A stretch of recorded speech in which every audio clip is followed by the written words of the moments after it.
throwing money from the roof of his car to excite the crowd. But the things that truly matter, clean water, schools, hospitals, good roads, and the well-being of the people are being ignored.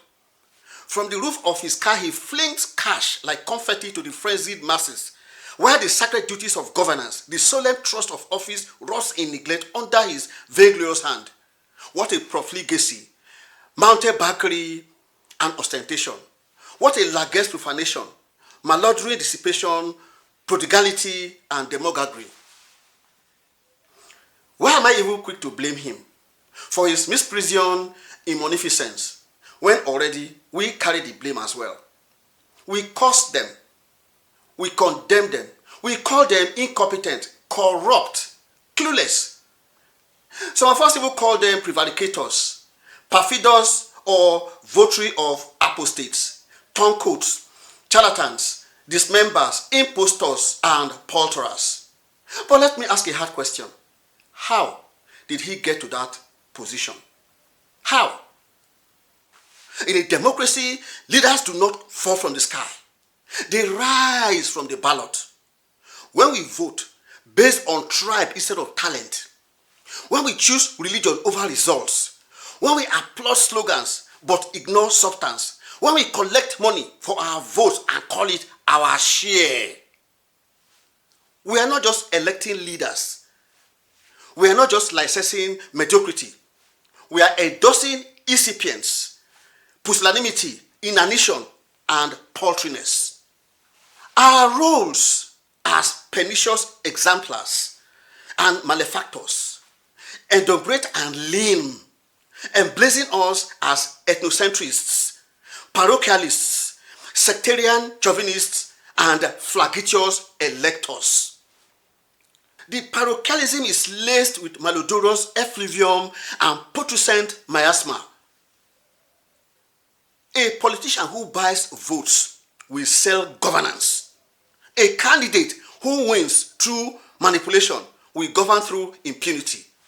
And a leader who sees that failure has no electoral consequence will never fear underperformance. What a dereliction. What a defalcation and sterility. What a maladministration and grievous dereliction of mandate. Democracy is not magic. It is a mirror.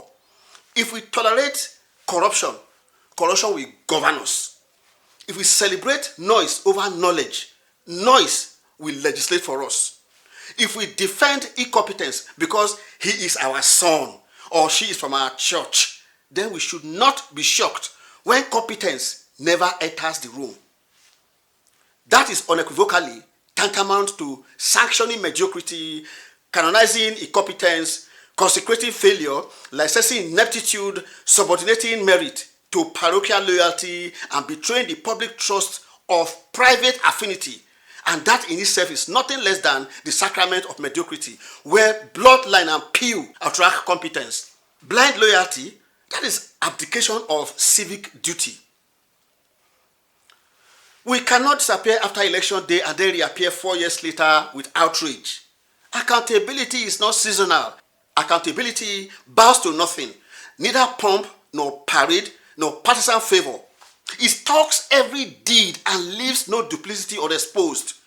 Accountability is not a caprice of the calendar, nor to be dusted off once every 4 years. It is the inexorable ledger of conscience, inscribing upon the soul of rulers the true measure of their deeds, whether applauded or ignored, whether heralded or concealed.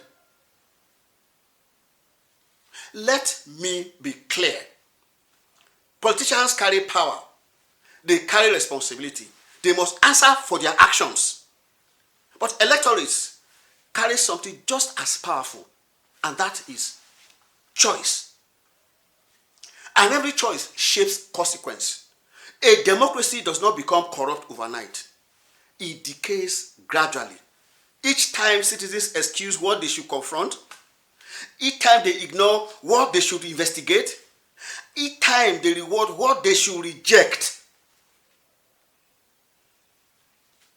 If we want better leaders, we must become better voters.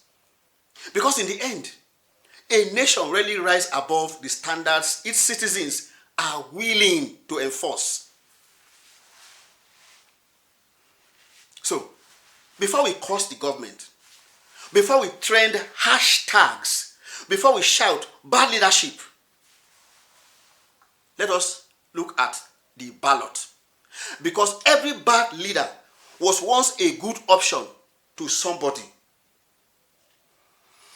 Every corrupt official was once defended by somebody. Every incompetent candidate was justified by somebody. Every recycled failure was rebranded by somebody. And that somebody was a voter. We say politicians are corrupt. But who rewards them with re-election? We say they are clueless. But who cheers at their rallies? Who? We say they have failed. But who keeps lowering the bar until failure looks normal? Who? Democracy is not a spectator sport. It is not a prayer point. It is not a tribal chairmanship. Democracy is a responsibility. And here is the uncomfortable truth. When we trade our votes for cash, we mortgage our future for crumbs. When we vote identity over integrity, we authorize incompetence. When we refuse to participate, we empower the worst among us to decide for the rest of us. So the next time we ask, why are our leaders failing? Let us have the courage to equally ask, why are we tolerating it? Because in a democracy, leaders are not accidents. They are reflections. And if the reflection is ugly, the mirror is not the first thing we should blame.